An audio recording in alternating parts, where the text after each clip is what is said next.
ॐ अज्ञानतिमिरान्धस्य ज्ञानञ्जनशलाकया चक्षुरुन्मिलितं येन तस्मै श्रीगुरुवे नमः। नमः विष्णुपादाय कृष्णपृष्ठाय भूतले श्रीमते भक्तिवेदान्त स्वामिन्निति नामिने। नमस्ते सारस्वती देवे गौरवाणी प्रचारिणे निर्विशेष शून्यवादी पाश्चात्य देश तारिणे। नमो महावदन्याय कृष्णप्रेमप्रदायते कृष्णाय कृष्णचैतन्य नामने गौरतुसे नमः। जय श्री कृष्ण चैतन्य प्रभु नित्यानंद श्री अद्वैत गदाधर श्रीवासादि गौर भक्त वृंदा। हरे कृष्णा कृष्णा कृष्णा हरे हरे, हरे राम राम राम हरे हरे। तो हरे कृष्णा। तो आप सभी भक्तों का हार्दिक स्वागत है आज के श्रीमद् भगवद गीता के चर्चा में। तो हम लोग चर्चा कर रहे हैं श्रीमद् भगवद गीता यथारूप और इसका छठा अध्याय, 6 चैप्टर, वर्ष नंबर 3, तीसरे नंबर श्लोक पर चर्चा कर रहे थे। इसके पहले भगवान कृष्ण ये स्थापित कर चुके हैं, यम संन्यासमिति प्राहुर योगम तम विद्धि पांडव नहीं असन्यस्त संकल्पो योगी भवति कश्चन। कि संन्यास और योग एक ही चीज है। बिना अपने भौतिक इच्छाओं की भावनाओं को त्याग किए कोई योगी नहीं बन सकता है। तो अगर एक ही चीज है तो फिर शास्त्र में दो अलग अलग प्रकार से क्यों बताया जाता है? भगवान कृष्ण आप ये तो बताइए थोड़ा। तो फिर भगवान समझ गए अर्जुन का क्या संशय है।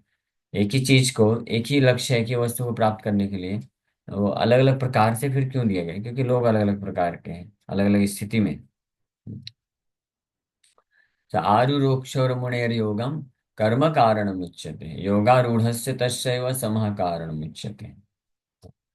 कि ऐसे मुनि, ऐसे योगी जो कि आरुरोक्षोर प्रारंभिक अवस्था में, for one who is a neophyte in the eightfold yoga system work is said to be the means, and for one who is already elevated in yoga cessation of all material activities is said to be the means। ये जो प्रारंभिक अवस्था में होता है, क्योंकि वो कार्य और विषय आसक्त है, तो इसलिए कार्य और विषयों के माध्यम से उसको योगा में आगे बढ़ना होता है, इसलिए उसको कर्म कारण उच्यते, कर्म योगम उच्यते, कर्म योगम कारण उच्यते। और जो जो योगारूढ़स्य मतलब जो who has attend, one who has attend that stage, elevated है, जो कि उच्चतम अवस्था में, उसके लिए समः कारण उच्यते। उसको ये रिकमेंडेड है कि he should give up all activities, all material activities, त्याग करके केवल स्पिरिचुअली अपने आप को एलिवेट कर लेना चाहिए। जिस पे हम लोग कल बहुत विस्तार से चर्चा किए थे। तात्पर्य रूपा जी लिख रहे हैं, the process of linking one self with the supreme is called yoga. इसलिए हमेशा ध्यान रखिए, योग का मतलब क्या है? योग मतलब जोड़ना। किसको किससे जोड़ना? अपने आप को भगवान से जोड़ना, इसको योग बोलते हैं, सरल definition. It may be compare to a ladder for attaining the topmost spiritual realization. ये एक सीढ़ी की तरह है, अल्टीमेटली पूर्ण रूप से आध्यात्मिक साक्षात्कार को प्राप्त करने के लिए। This ladder begins from the lowest material condition of the living entity and rises up to perfect self-realization in pure spiritual life. According to various elevations, different parts of the ladder are known by different names. But all in all, the complete ladder is called yoga and may be divided into three parts, namely Jnana Yoga, Dhyana Yoga, and Bhakti Yoga. The beginning of the ladder is called the Yoga Rurukchu stage, and the highest rung is called Yoga Rudha. तो इस प्रकार से इस जो ladder है यानी सीढ़ी है, एक सीढ़ी से कंपेयर किया गया है। कोई धरती में व्यक्ति खड़ा है और उसको पहुंचना है फर्स्ट ग्राउंड फ्लोर में, और उसको अगर पहुंचना है मान लीजिए 5वें माले में पहुंचना है, तो सीढ़ी है, तो एक एक करके सीढ़ी में चढ़ता है। तो पहले माले में पहुंचेगा तो वहां पे लिखा रहता है फर्स्ट फ्लोर, फिर दूसरे माले में पहुंचेगा तो सीढ़ी में लिखा रहेगा सेकंड फ्लोर, फिर थर्ड फ्लोर, फोर्थ फ्लोर, ऐसा लिखा रहता है। हाँ, तो लेकिन सीढ़ी तो एक ही है। तो फर्स्ट फ्लोर सीढ़ी, सेकंड फ्लोर सीढ़ी, थर्ड फ्लोर सीढ़ी, नाम अलग अलग है, क्यों? क्योंकि अलग अलग स्थिति है। और जो हाईएस्ट है वो फिर वहां पे जाके सीढ़ी फिनिश, खत्म हो गया, पहुंच गया अभी अल्टीमेट परफेक्शन में। हाँ, तो इसी प्रकार से भगवान के साथ अपने आप को योग करना, अपने आप को जोड़ना, भगवान से कितनी मात्रा में जुड़ा है, वो अलग अलग स्टेजेस होते हैं, उसको ही योग कहते हैं, योग सीढ़ी की तरह है। तो प्रारंभिक अवस्था में उसका नाम अलग है, ज्ञान योग, फिर ध्यान योग, फिर भक्ति योग। इस प्रकार से ये सीढ़ी में आगे बढ़ता है, लेकिन तीनों वास्तव में एक ही चीजें हैं, अलग अलग वस्तु नहीं, क्योंकि अल्टीमेट जो उद्देश्य है वो एक ही होता है। तो ये ज्ञान योग, ध्यान योग, भक्ति योग। लेकिन जो भक्ति योग है ये टॉप मोस्ट है, जो आखिरी सीढ़ी है उसको भक्ति योग बोलते हैं। वहां पे पहुंच गया, फिर वहां पे भगवान कृष्ण खड़े हैं सेवा लेने के लिए। नीचे से प्रारंभ करता है और धीरे धीरे ऊपर तक पहुंचता है। ये कलयुग में लेकिन श्री चैतन्य महाप्रभु बड़े दयालु हैं, तो वो सीढ़ी के साथ साथ एलिवेटर भी लगा दिए, क्योंकि मालूम है ये कलयुग में आलसी लोग हैं, ये चढ़ेंगे नहीं। सीढ़ी बोल देंगे सीढ़ी चढ़ के जाना है इतना ऊपर तक, तो कौन जाएगा? इसलिए लिफ्ट भी लगा दिया गया है, side by side lift.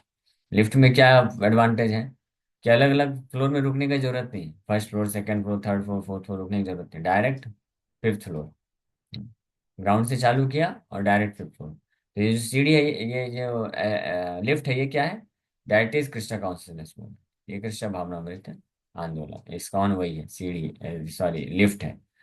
Direct ISKCON की लिफ्ट में कोई चढ़ गया तो वो कौन से योगा लेटर में, कौन सी स्थिति में क्यों ना हो, हाँ, योगी हो, भोगी हो, त्यागी हो, कैसा भी क्यों ना हो, वो डायरेक्ट जो है उसको लिफ्ट ले जा करके top most status, pure devotional service में पहुंचा देता है। ये बाकी जो योगा प्रोसेस, ज्ञान योग, ध्यान योग, इसको करना इस युग के लिए पॉसिबल नहीं। वही चीज़ यहाँ पे वन इस अध्याय में क्लियर करें। Concerning the Eightfold Yoga system, attempts in the beginning to enter into meditation through regulative principles of life and practice of different sitting postures, which are more or less bodily exercises, are considered fruity material activities. All such activities lead to achieving perfect mental equilibrium to control the senses.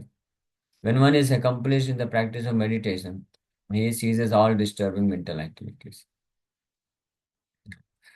तो ये जो eight fold yoga system की अगर बात करें, ध्यान योग, तो इसके प्रारंभिक अवस्था में व्यक्ति जो है अलग अलग सिटिंग पोस्टर्स यानी आसन और एक्सरसाइज, प्राणायाम, ये सब करके, बॉडी एक्सरसाइज, ये सब मैकेनिकल है, शारीरिक है, अभी तक कुछ आध्यात्मिक वास्तव में चालू नहीं हुआ है। अष्टांग योग में यम नियम, आसन, प्राणायाम, प्रत्याहार, यहाँ तक क्या होता है, ये सब भौतिक है, मटेरियल लेवल पे ही होता है, ये मटेरियल लेवल ही है, अभी तक आध्यात्मिक स्टार्ट नहीं हुआ ये। लेकिन ये मैकेनिकल सिस्टम बोलते हैं इसका। इसका इससे क्या लाभ मिलता है, क्या उद्देश्य है? कि अल्टीमेटली पहले मन को स्थिर तो करे व्यक्ति, मन को साम्य अवस्था में लेके आए, मन और इंद्रियों को पूर्ण रूप से संयमित कर ले। फिर जब ये हो जाता है तो जो जो आरूरुक शोर है, आरूरुक शोर मतलब who is starting, who is in the beginning stage, जो प्रारंभिक अवस्था में है योग मार्ग में, तो वो इस प्रकार से कार्य में करता है, ये कार्य करते हैं, सिटिंग पोस्चर्स, आसन, प्राणायाम, ये सब कार्य करके अपने आप को धीरे धीरे अपने मन को साम्य अवस्था में लेके आते हैं, मन को पूरी तरह से कंट्रोल करना होता है।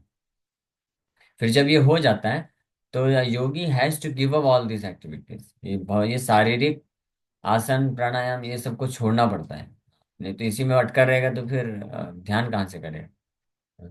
उसको फिर फाइनली क्या करना है, ध्यान धारणा समाधि तक जाना होता है।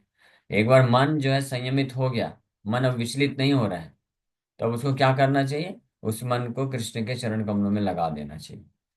उस वक्त फिर सारे ये जो बॉडली एक्सरसाइज करता है उसको छोड़ देना चाहिए। तो इन द प्रैक्टिस ही ceases all disturbing mental activities, और इस प्रकार के भौतिक कार्यों को सबको छोड़ करके सीधे बैठ जाता है योगी और परमात्मा पे ध्यान करते रहता है। तो ये तो अष्टांग योगा सिस्टम में ये प्रोसेस है।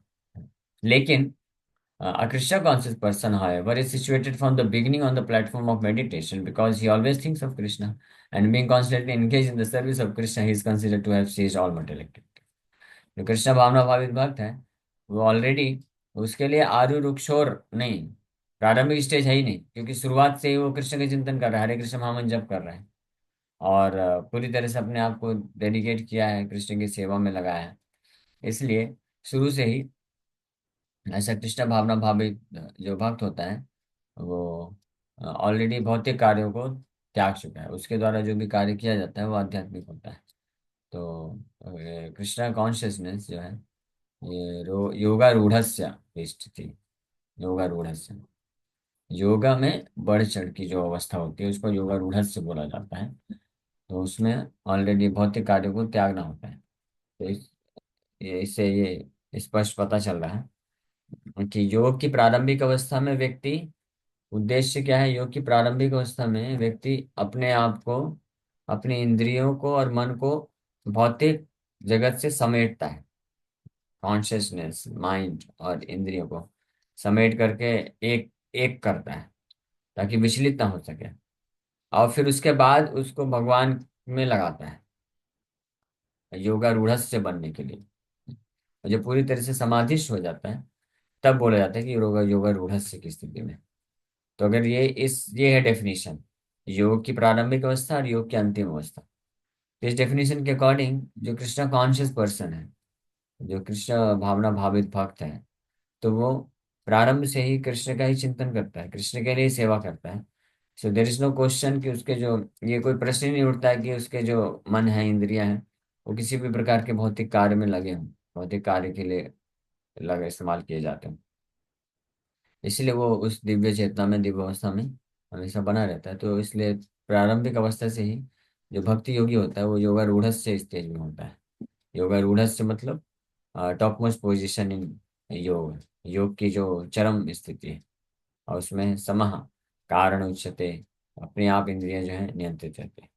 तो ये दो एंगल से हम इस श्लोक को देख सकते हैं। एक तो है कि अगर हम योगा एज ए लैडर देखें, जो प्रभुपाद जी तात्पर्य वर्णन कर रहे हैं, कि एक सीढ़ी के समय समान अगर योगा को देखते हैं, तो योगा की प्रारंभिक सीढ़ियों में जो व्यक्ति होते हैं, हाँ, यानी जो भक्ति डायरेक्ट भक्ति योग नहीं करते हैं, प्रारंभिक सीढ़ियों में होते हैं, ज्ञान योग, ध्यान योग एक्सेट्रा, तो वो पहले अपने कार्यों के द्वारा मन बुद्धि और इंद्रियों को इस प्रकार से नियोजित करते हैं, आसन प्राणायाम प्रत्याहार यम नियम ये सारे पालन करके, कि साम्य अवस्था की स्थिति को प्राप्त कर सके, इंद्रियों को और मन को पूर्ण रूप से नियंत्रित कर सके।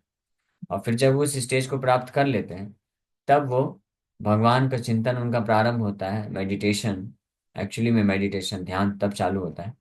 और उसकी चरम अवस्था में पहुंच के समाधि में पहुंचते हैं तो पूरी तरह से भगवान के साथ लिंक हो जाता है। वो योगा रूढ़स्य स्टेज होता है।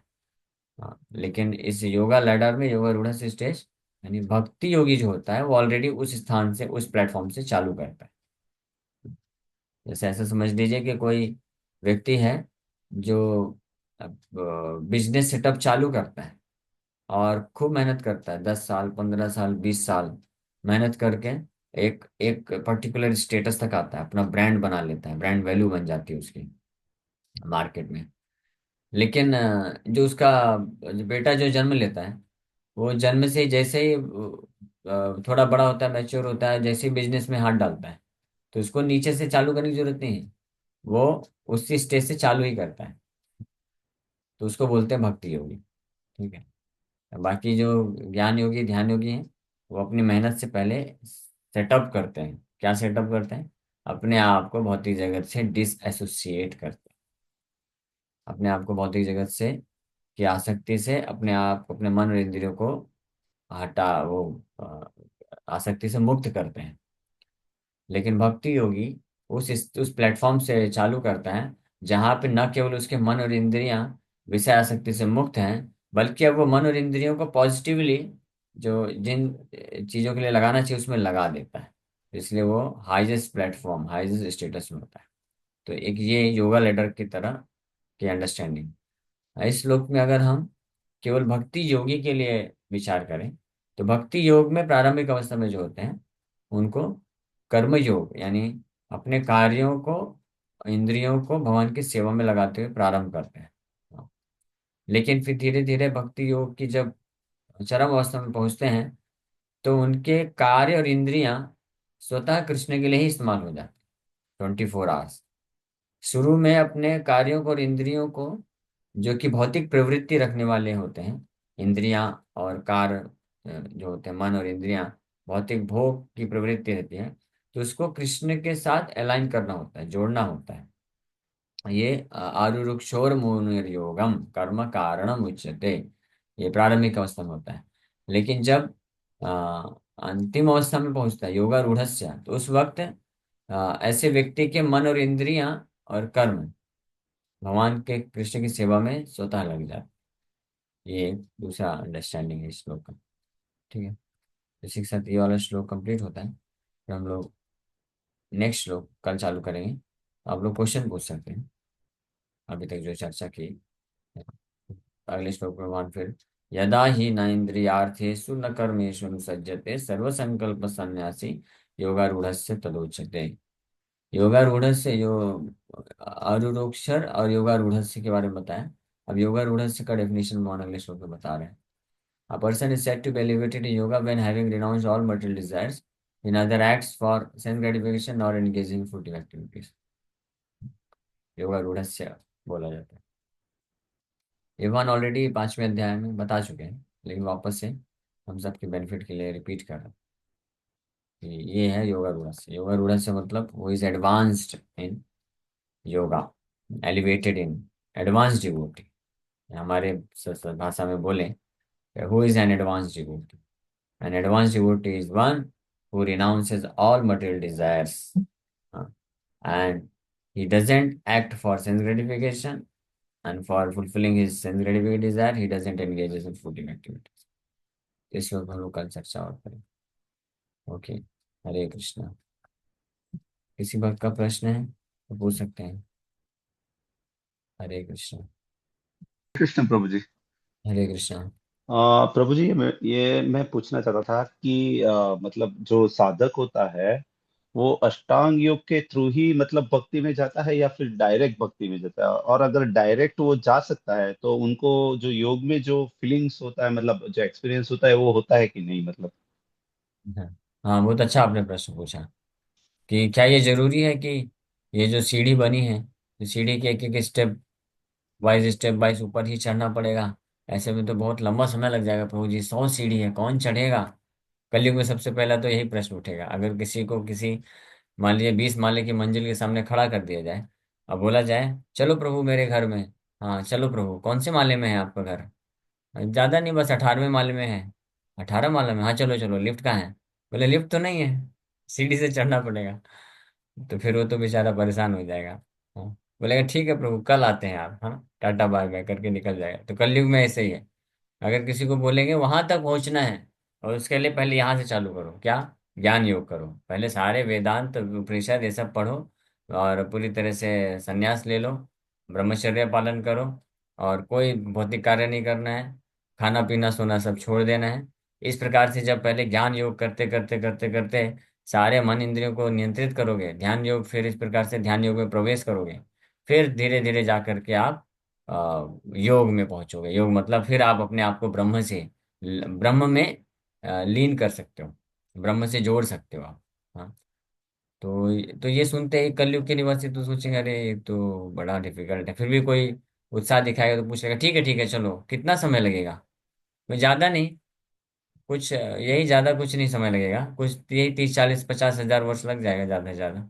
विश्वामित्र मुनि को 60 हजार वर्ष लगा था। लेकिन आप थोड़ा अच्छे से करेंगे तो थोड़ा जल्दी भी हो सकता है।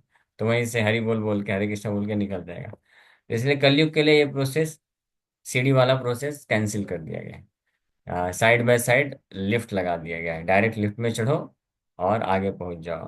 तो ये भक्ति योग जो है, श्री चैतन्य महाप्रभु स्पेशली जो प्रोसेस दिए हैं, वो डायरेक्ट लिफ्ट वाला प्रोसेस है। इसमें चढ़ते ही फर्स्ट फ्लोर से चढ़ा, ग्राउंड फ्लोर से कोई चढ़ा, और डायरेक्ट 20वें फ्लोर में पहुंचेगा।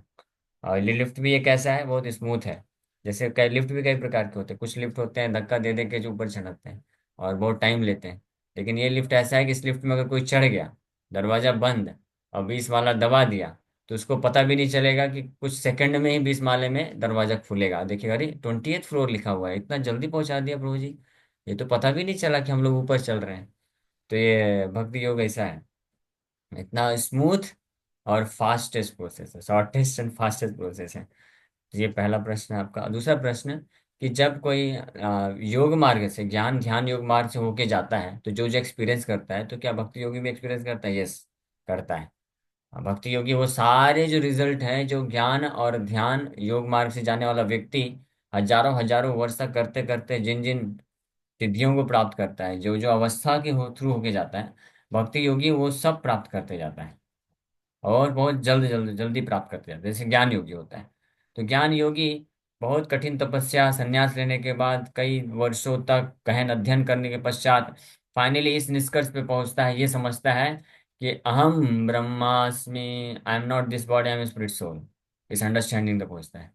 हाँ, और भक्ति योगी इमीडिएटली ये समझ जाता है, कृष्ण की सेवा में लगने से उसको ये रियलाइजेशन आ जाता है। ये रियलाइजेशन का अर्थ होता है कि अहम ब्रह्मास्मि मतलब, ये केवल बस ऐसा सुनना इन्फॉर्मेशन नहीं है। ये ज्ञान का रियलाइजेशन मतलब कि उसका फिर डिटैचमेंट होना चाहिए, यानी विरक्ति आना चाहिए। तो जब ज्ञान योगी जब इस प्रकार से परफेक्शन स्टेज में पहुंचता है, तब वो इस संसार के अहम ममेती भाव को त्याग देता है। वो फिर ये समझ जाता है, या उसका जो आसक्ति है, विषय आसक्ति, स्वजनों से आसक्ति, वो फिर इस स्टेज में पहुंच जाता है कि हाँ, मेरा कोई, इस संसार का कोई सगे संबंधी मेरा नहीं है। मैं पूरी तरह से, मैं ये शरीर नहीं हूँ, ये भौतिक जगत मेरा नहीं है, मैं पूरी तरह से इससे परे हूँ। अहम ब्रह्मास्मि, इसी से पहुंचता है। और जो भक्ति योगी होता है, कुछ ही समय अच्छे से भक्ति योग का पालन करता है, मार्गदर्शन में रहता है शुद्ध वैष्णवाचार्यों के, कुछ ही समय में वो इस चेतन में पहुंच जाता है कि मैं तो एक्चुअली में, मैं तो कृष्ण का दास हूँ। ठीक है, मेरे सगे संबंधी हैं, ये शरीर से संबंधित हैं, इनके साथ मैं रह रहा हूँ भले ही, लेकिन वास्तव में ये मेरे नहीं हैं। ये भी कृष्ण के हैं, मैं भी कृष्ण का हूँ, ये भी कृष्ण के दास दासी हैं, मैं भी कृष्ण का दास हूँ। इस स्टेज पे भक्ति योगी ऑलरेडी पहुंच जाता है बहुत कम समय में, जो सिंसियरली करते हैं। तो इसको बोलते हैं ज्ञान योग की रियलाइजेशन को प्राप्त करना। फिर ध्यान योग का रियलाइजेशन में क्या होता है, ध्यान योग में जब इस प्रकार से व्यक्ति बढ़ता है धीरे धीरे, तो सबसे पहले अपने मन और इंद्रियों को पूर्ण रूप से जो है नियंत्रित कर लेता है, विचलित नहीं होता है। हाँ, पूरी तरह से एकाग्र कर लेता है। फिर धीरे धीरे ब्रह्म में, परमात्मा में, ये ज्ञान योगी तो ब्रह्म तक जाता है, लेकिन ब्रह्म मतलब उसको फिर एग्जैक्टली अंडरस्टैंडिंग नहीं होता ब्रह्म होता क्या है। बस ये जानता है ज्ञान योगी मतलब, कि मैं इस भौतिक संसार का नहीं हूँ, भौतिक संसार से मेरा कोई लेना देना नहीं है, मैं ब्रह्म हूँ, मैं ये तीन गुणों के परे हूँ। इस अंडरस्टैंडिंग तक पहुंचता है, लेकिन मैं क्या हूँ, कौन हूँ, ब्रह्म क्या है, ये पता नहीं। आई am not this, I am not this, I am not this, I am not this, I am not this, न इति न इति न इति न इति। फिर प्रभुपाद जी बोलते हैं, but what it is, that they do not know. हाँ, उसके बाद फिर आगे की सीढ़ी में चढ़ना पड़ेगा ना, तब जानेगा। फिर ध्यान योग में आता है। तो ध्यान योग में जब जाता है, तब समझता है कि अरे, मैं ब्रह्म हूँ, लेकिन देर इज परम ब्रह्म ऑल्सो, परमात्मा भी है, मैं आत्मा हूँ, परमात्मा भी है। तो चलो उस परमात्मा को खोजते हैं, वो कैसा दिखता है, थोड़ा दर्शन तो प्राप्त करें। हाँ, काला दिखता है, नीला दिखता है, गोरा दिखता है, कैसा है, हंसता है, रोता है, खाता है, क्या करता है, कुछ पता नहीं है अभी। ज्ञान योगी को कुछ नहीं पता इसके बारे में। तो फिर ध्यान करना चालू करता है, और ध्यान करने के लिए सबसे जरूरी है कि मन पूरी तरह से नियंत्रित होना चाहिए। तो ये सब आसन, प्राणायाम, प्रत्याहार, यम नियम, ये सब बनाए गए हैं 5 मैकेनिकल सिस्टम, ताकि वो अपने मन को एकाग्र एकाग्र तो कर सके पहले। उसके बाद फिर ध्यान धारणा समाधि के स्टेज तक जाता है। तो ध्यान धारणा समाधि के स्टेज में जा करके तब वो सुंदर जो है भगवान परमात्मा का स्वरूप का दर्शन होता है। और फिर उसके हृदय में कुछ फीलिंग आती है, हाँ, क्या ये भगवान, ये है परमात्मा। ओ, फिर उस अवस्था में जा करके फिर उसको इच्छा उत्पन्न होती है कि चलो, मैं इनके साथ कुछ वार्तालाप तो करूं, इनका कुछ सेवा तो करूं, मेरा संबंध क्या है इनके साथ, ये तो है, दिख तो रहे हैं, संबंध क्या है। तो वहां से फिर भक्ति योग चालू होता है। और भक्ति योगी जो होता है, वो ऑलरेडी फेस टू फेस दर्शन करता है, वो जानता है भगवान कैसे दिखते हैं, क्या है, कौन है, सब कुछ जानता है। तो इसलिए ये रियलाइजेशन भी उसको मिल जाता है। प्रभुपाद जी के एक डिसाइपल हुई, शिष्या, फीमेल डिसाइपल, वो बहुत अच्छा पेंटिंग करती थी, आर्टिस्ट थी। तो प्रभुपाद जी उनको बोले कि आप हृदय में जो परमात्मा है, उनका फोटो बनाओ। तो माता जी अ, चालू कर दिया। फिर प्रभुपाद जी के पास आए, प्रभुपाद जी आप ये तो बताइए, वो परमात्मा दिखते कैसे हैं, बैठे हैं, खड़े हैं, क्या कर रहे हैं, कैसे मैं पेंटिंग करूँ, शुरुआत कैसे करूँ। तो फिर गुरुपाद जी बोले कि उसके लिए आपको तो 10,000 वर्ष लगेंगे। हाँ, 10,000 वर्ष क्यों, कम से कम 10,000 वर्ष लगेंगे, अगर आप बड़े सिंसियर सीरियस होकर के ये ध्यान योगा करोगी, हाँ, अच्छे से यम नियम आसन प्राणायाम प्रत्याहार करके फिर जब ध्यान धारणा समाधि की स्टेज में आप पहुंचोगी, तब आपको परमात्मा का दर्शन होगा हृदय में, कि वो क्या कर रहे हैं, खड़े हैं, बैठे हैं, रो रहे हैं, सो रहे हैं, मुस्कुरा रहे हैं, ये पता चलेगा। तो वो माता जी हताश हो गई, अरे 10,000 साल, 10 साल भी हैं कि नहीं मालूम नहीं, गारंटी नहीं। फिर प्रभुपाद जी बोले, but don't worry, I will tell you, आपका 10,000 साल मैं बचा दूंगा। हाँ। फिर प्रभुपाद जी बताते हैं कि परमात्मा is very nicely standing on the lotus wall of a lotus. लोट कमल, कमल के जो बीच का भाग है उसमें खड़े हैं, और चरण कमल हैं, श्यामल वर्ण के हैं, पीताम्बर धोती पहने हैं, कमर करधनी बांधे हुए हैं, और ज्वेलरी इस प्रकार का पहने हैं, कुंडल पहने हैं, और और इस प्रकार से कमल नयन है, और स्माइलिंग फेस है, और इफल्जेंस इससे निकल रहा है, जैसे कि मून शाइन की तरह कूलिंग इफल्जेंस निकल रहा है, और he is very mercifully glancing, ऐसे पर पूरा वैसा वर्णन की। तब माता जी समझ गए, ओ अच्छा ऐसे है, ठीक है ठीक है। हाँ, तो प्रभु जी ये इतना डिस्काउंट है, तो आपने और भी एक डिस्काउंट बताया था कि अगर हम मतलब भौतिक आसक्ति या फिर माया को नहीं छोड़ सकते, तो चैतन्य प्रभु ने कहा था कि सिर्फ आप विश करो कि मैं कृष्ण के चरण कमल में जाना चाहता हूँ, तो भी मतलब वो हमको पहुंचा देंगे वहां। खाली हाँ। विश करना है। यस। डिजायर, हम डिजायर करें, और जैसे चैतन्य महाप्रभु उनके चरण कमलों का आश्रय लेकर के हम हरि नाम संकीर्तन में लग जाएं, हरि नाम जप और श्रवण कीर्तन, तो बाकी चीजें अपने आप भगवान की कृपा से हो जाती है। आसक्ति, भौतिक संसार की आसक्ति धीरे धीरे अपने आप नष्ट होने लग जाएगी, आपको पता भी नहीं चलेगा, कुछ समय बाद आपको फील होगा, अरे प्रभु जी ये क्या हो रहा है, मुझे अब कोई ऐसा तत्परता नहीं आ रहा है कि मैं ये सब इतना भौतिक कार्य करूं। ऐसे एक एक भक्त इसीलिए बोले, प्रभु जी मुझे लगता है अभी थोड़ा ना मंदिर आना बंद करना पड़ेगा। क्यों भाई, ऐसा क्यों? क्योंकि जैसे जितना मैं मंदिर आता हूँ, जितना भक्तों से मिलता हूँ और श्रवण करता हूँ, नाम जप करता हूँ, तो मेरा ये भौतिक कार्य के पीछे बहुत दौड़ भाग करने के लिए, खूब पैसा कमाने के लिए ये प्रेरणा कम हो जाती है। मुझे ऐसा लगता है कि ये सब अरे क्या है, मैं फालतू जीवन व्यर्थ गवा रहा हूँ, भजन करना चाहिए, जितना अपना थोड़ा मेहनत करके मिल गया उसी से पालन पोषण करके आगे बढ़ना चाहिए। तो भक्त बोले, अरे तो बहुत अच्छी बात है ना, तुमको तो खुश होना चाहिए, दुखी क्यों हो रहे हो? तो प्रभु जी तो इतना मतलब भगवान भक्त के साथ मतलब वो करते हैं फेवर, तो कह सकते हैं ना कि हाँ यस, भगवान बहुत फेवर हाँ। करते हैं। जो भक्ति अ, योगी का शुरुआत सोचिए, भक्ति योगी जो शुरुआत कर देता है, भगवान इतने खुश हो जाते हैं कि उसको विषय आसक्ति नष्ट करने लग जाते हैं, और ऐसी हद तक हो जाते हैं कि उस बेचारे को डर लगने लग जाता है, अरे ये तो जरा बहुत ज्यादा तीव्रता से विषय आसक्ति नष्ट हो रही है, तो मैं क्या करूँ? तो सर ये कह सकते हैं ना, Krishna is the supreme person of partiality. हाँ। हाँ, ये कहीं भगवान। सुना था मैंने। Yes. Yes thank you yes. प्रभु जी, एकदम क्लियर हो गया। हरे कृष्ण। हरे कृष्णा। इंसिडेंट्स की पेंटिंग के बारे में, तो वो माता जी का नाम थोड़ा सा प्लीज रिपीट कर देंगे, मैंने लेट ज्वाइन किया है, सॉरी प्रभु। माता जी का नाम मुझे अच्छे से स्मरण नहीं हो रहा है, आई थिंक मैं एग्जैक्ट नहीं बोल सकता, ये जदुरानी माता जी हैं या तो, या और कोई माता जी है।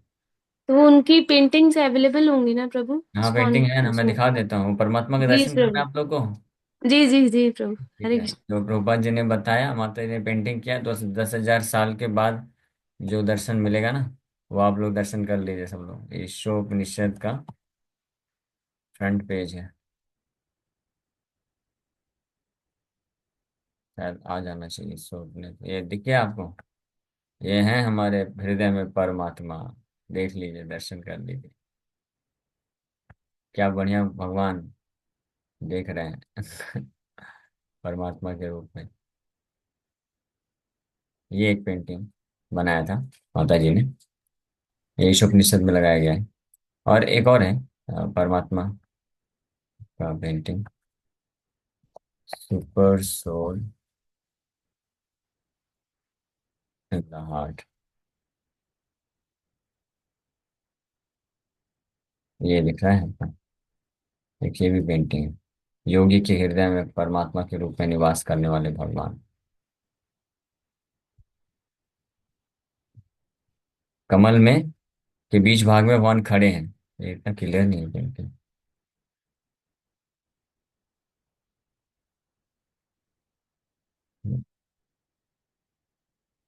ये थोड़ा क्लियर दिख रहा है, ये देखो, ये योगी बाबा यहाँ पे तपस्या कर रहा है, ऐसे ही बैठ के जब 10,000 साल तक तपस्या करेगा, तब उसके हृदय में ये भगवान का दर्शन होगा, जिसका दर्शन आप सब लोग कर रहे हैं। ठीक है, ऐसे भगवान खड़े हैं, बहुत सुंदर, श्यामल मेघ श्यामल कोमलांगो, शंख चक्र गदा पद्म धरे। Okay. Thank Hare you Krishna. प्रभु, हरे कृष्ण। हरे कृष्ण। हरे कृष्ण। ठीक है प्रभु। एक्चुअली प्रश्न ये था, जैसे 10,000 साल के बाद परमात्मा का दर्शन आएगा, तो संत तुकाराम महाराज से उन्होंने जिस प्रकार से भक्ति किया था, उस भक्ति को हमको समझना, कैसे समझना चाहिए? संत तुकाराम महाराज जो शुद्ध भक्ति किए, और शुद्ध भक्ति के बल पे डायरेक्ट भगवान का दर्शन प्राप्त किए। तो मतलब इसमें क्या समझना है? तो तुकाराम महाराज शुद्ध भक्ति किए डायरेक्ट, कोई ज्ञान योग ध्यान योग ये सब में नहीं थे। वो नाम जप किए, नाम संकीर्तन किए, उसके बल पे साक्षात्कार इमीडिएटली उनको मिला। इसलिए वो अपने बहुत सारे अभंग में ये सबको बोलते हैं कि डायरेक्ट भगवान के, देखिए भगवान के बहुत सुंदर रूप का वर्णन करते हैं। हाँ, भगवान विट्ठल के सुंदर रूप का वर्णन करते हैं कई अपने अभंग में, और बोलते हैं कि ये ज्ञान ध्यान के रास्ते को छोड़ करके डायरेक्ट नाम संकीर्तन के माध्यम से भगवान के सुंदर रूप का साक्षात्कार प्राप्त करो।